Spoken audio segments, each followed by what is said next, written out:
अस्सलाम वालेकुम रहमतुल्लाहि व बरकातुहू। मैं हूं आपके साथ शम्स तबरेज़ कासमी। यूरोप का एक देश है डेनमार्क। ये हमेशा मुसलमानों के ख़िलाफ़ ज़हर उगलता है। मुसलमानों की मजहबी आज़ादी के ख़िलाफ़ हमेशा यहाँ कोई ना कोई बहस होती रहती है। इस देश में जब कुरान मजीद को जलाया जाता है और कहा जाता है कि कुरान मजीद को जलाने वालों के ख़िलाफ़ एक्शन होना चाहिए, उनके ख़िलाफ़ कार्रवाई होनी चाहिए, तो डेनमार्क की हुकूमत कहती है कि हमारे यहाँ फ्रीडम ऑफ एक्सप्रेशन है, हर तरह की आज़ादी है। कुरान मजीद को जलाना आज़ादी का हिस्सा है, इसलिए कुरान मजीद को जलाने वालों के ख़िलाफ़ कोई एक्शन नहीं हो सकता, कोई कार्रवाई नहीं हो सकती।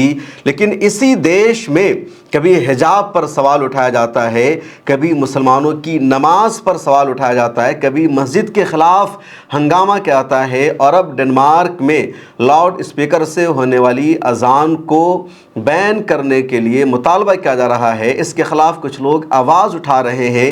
सवाल यह है कि आखिर क्यों? अगर डेनमार्क में मुकम्मल तौर पर फ्रीडम ऑफ एक्सप्रेशन है, इज़हार राय की मुकम्मल आज़ादी है, और कुरान मजीद को जलाने को भी अगर डेनमार्क की हुकूमत मजहबी आज़ादी करार दे रही है, जबकि ये आज़ादी नहीं है, ये एक मज़हब पर हमला है, एक मज़हब के मानने वालों की तौहीन है, और दुनिया का कोई भी कानून इसकी इजाज़त नहीं देता। लेकिन उसी डेनमार्क में अब ये बहस हो रही है और वहाँ के इमिग्रेशन मिनिस्टर ने ये मुतालबा कर दिया है कि लाउड स्पीकर से अज़ान नहीं होनी चाहिए। डेनमार्क में रहने वाले लोगों को ये नहीं लगना चाहिए कि इस्लामाबाद में रहते हैं। डेनमार्क की आवाम को ये नहीं लगना चाहिए कि उनके यहाँ मुसलमान भी रहते हैं।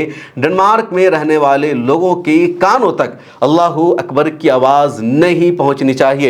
ये कहना है डेनमार्क के इमिग्रेशन मिनिस्टर मोर्टन बोडस्कोफ का।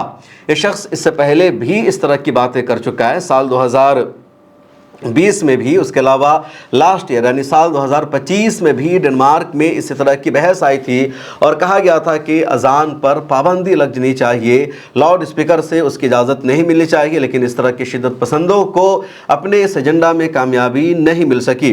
अब एक मरतबा फिर वहाँ के इमिग्रेशन मिनिस्टर ने यही ऐलान किया है और मुतालबा किया है अपनी सरकार से कि हमें अज़ान पर पाबंदी लगानी होगी। इससे पहले भी यूरोप के कई मुल्कों ने इस तरह का फ़ैसला लिया, लेकिन इस फ़ैसले का उल्टा असर पड़ा है। दरअसल डेनमार्क हो या यूरोप के दूसरे ममालिक हो, वहाँ इन दिनों तेज़ी से इस्लाम फैल रहा है। जो पढ़े लिखे नौजवान हैं वो कुरान मजीद को मुताला कर रहे हैं, वो दूसरी मजहबी किताबों का स्टडी कर रहे हैं, वो इस्लाम के बारे में दिलचस्पी ले रहे हैं और वो मुसलमान बन रहे हैं।